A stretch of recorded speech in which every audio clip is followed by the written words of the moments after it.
I'm stood in the boudoir. I'm so tempted to go see if there's a pot of gold. So we've just gone past the Muff Liquor Company. I don't know how I feel about it, to be honest with you.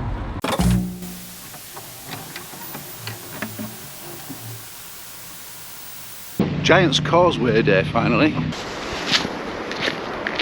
It's a beautiful morning. It's a bit chilly because I'm here early. I'm trying to avoid the crowds, but when I turn this corner I reckon there'll be coaches of people.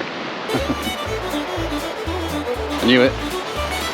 There's a coach coming. Legend has it, the Giants Causeway wasn't just shaped by nature, it was built by Finn McCool, the great Irish giant. They say he crafted this pathway to challenge his rival, a Scottish giant across the sea. But when Finn saw just how massive his opponent was, he cleverly disguised himself as a baby, which would freak anyone out. The Scottish giant, terrified of the child's size, fled back to Scotland, tearing up the causeway as he went. Standing here, you can almost feel the power of the legend woven into the stones.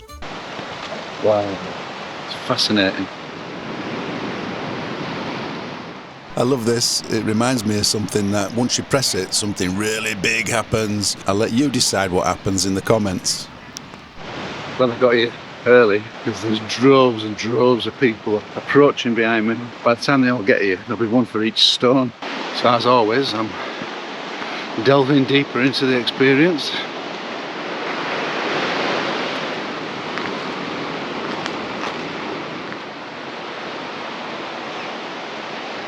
Wow, this is so different just around the corner. I'm so glad I made the extra effort to do this walk.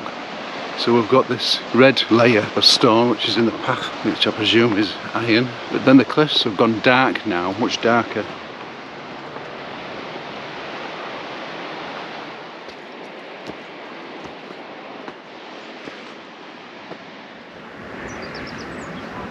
So once again I find myself on the path less walked.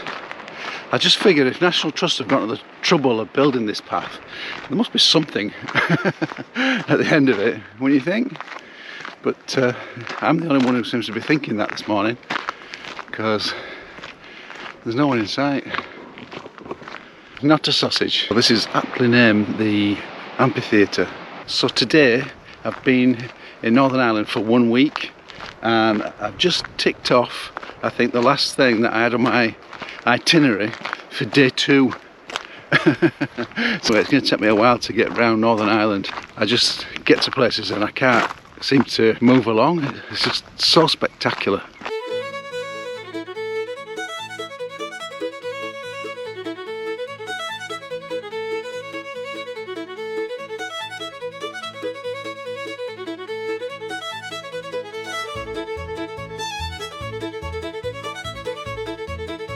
So, purely by chance, I've ended up at the world's oldest whiskey distillery. It's a shame I don't like whiskey.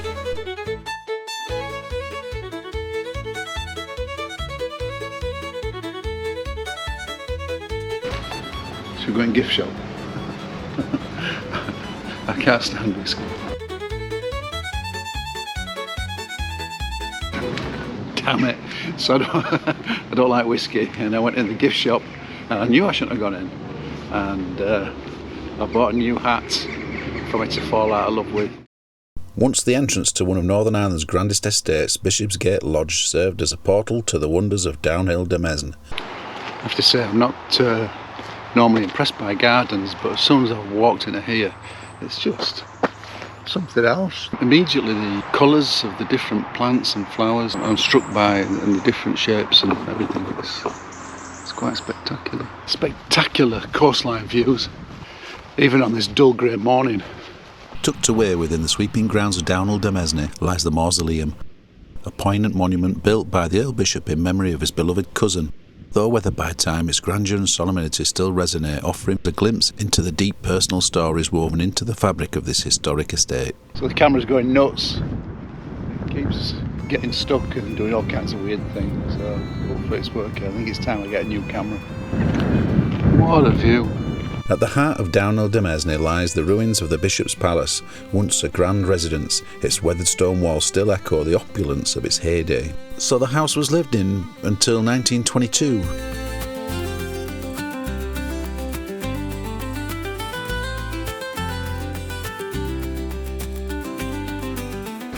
I'm stood in the boudoir. don't think I've ever stood in a boudoir before.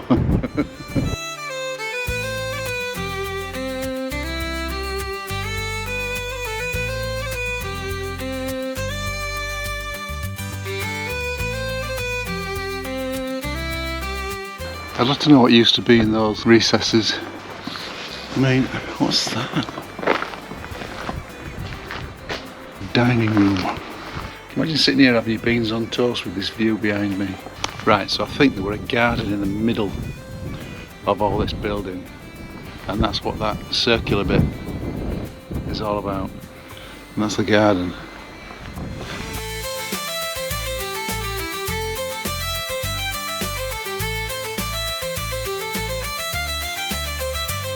Pigeon give me a heart attack. I don't know if you better hear me because of the wind, but we're walking from the house down to the library now. Perched precariously on the edge of a 120-foot cliff, Mussenden Temple is the crown jewel of the estate. Inspired by the Temple of Vesta in Italy, this stunning structure offers panoramic views of the Atlantic Ocean and the surrounding coastline. And so this is the library. I can see the error of the ways. And I'm sure after all the expense and time it took to build it, and then one day it was freezing cold, bucketing it down, and he'd finished his book and he had to walk from the house, where is it, right back there behind me, down here. Just had a note to read. Right, so we're off into Derry, or Londonderry. Apparently that's the same place. I've no idea why there's two different names. Anyway, that's where we're going. It's a grey day today, but it's not going to dampen my spirits, not even a little bit, because it's beautiful. Good morning. So we're going to go to have a wander around Londonderry. We've got a very old setup going on here because I'm expecting rain, so the sound might not be quite as good as it usually is. I don't know if it is anyway. Good little park up there, right in the middle of Londonderry. So we've just got a short walk. We're going to go over Peace Bridge now. Peace Bridge is a symbol of unity and hope for the city. It stretches across the River Foyle, connecting communities that were once divided. Opened in 2011, its curved design is like two hands reaching out to each other, such a powerful message of connection. The bridge is 235 metres long and offers incredible views of the city, from the historic Guildhall to the famous walls. It's not just a way to cross the river, it's a place for people to meet, celebrate and come together. It's a reminder of how far the city has come and the bright future ahead.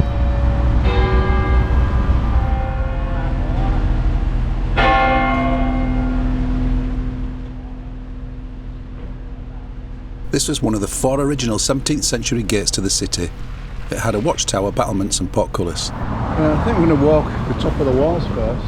I believe the circumference is 1 mile, thereabouts. Originally called Silver Street, Ship Quay Street, on a steep hill leading up to the Diamond from Quays, was the centre of the city's trade. In the lower section, close by the gate, is the former customs house, erected in 1741. These 7 cannon generally date from the 17th century and represent the finest collection of cannon of their period in Ireland or Britain.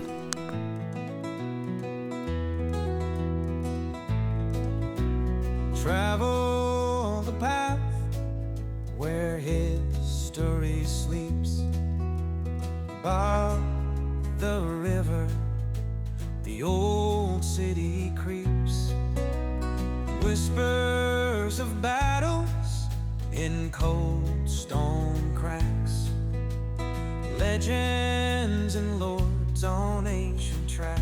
So I'm up on the walls and you can see behind me the famous murals on the houses. See down here. We'll go down and take a closer look in a bit. I'm so tempted to go see if there's a pot of gold.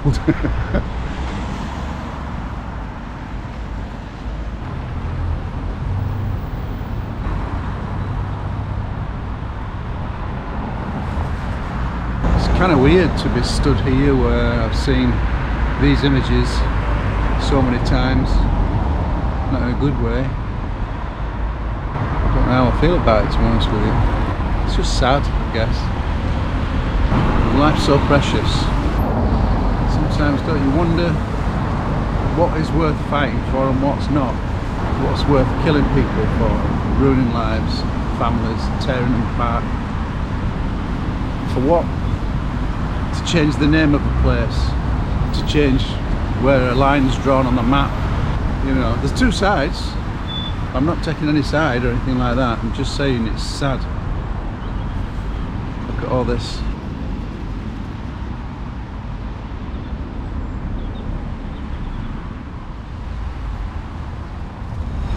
It's just sad, isn't it? Sad, sad, sad. You know, there's a sign over there, 2 nations, 1 struggle. Marching through gates where soldiers stood, over the hills and through the wood. So that was Londonderry. So I'm just about to enter another country. We're leaving the United Kingdom and stepping across, well, driving across into Ireland, where the sun is shining and right now it's raining. And this is it. And we're in Ireland. We're in Muff, no less. So we've just gone past the Muff Liquor Company. Just telling you, that's all. I'll definitely get blown off. Go forward some more. We'll roll it back into here.